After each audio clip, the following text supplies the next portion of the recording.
真侪这种蔬菜水果的农民拢开始抢收，即马来看是这花莲寿丰乡的这水梨啊，因为这梨啊农即马这会当来采收第一季的水梨啊，第二季的水梨还未熟，袂当收，因拢惊讲有损失。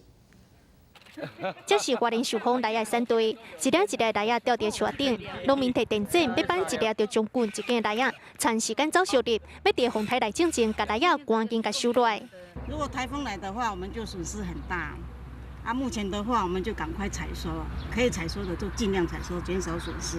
但是过5成的梨啊还袂熟，袂当办。面对风台特别来，农民估计这个损失可能都要几百万。我们果园里大概，但是目前采收只有50%而已，还有5成还没有采收。应该再过1个礼拜是刚刚好，所以这样。不熟的话又不能收啊。除了梨啊，寿丰嘛是全国有机温室青菜水果重点区域。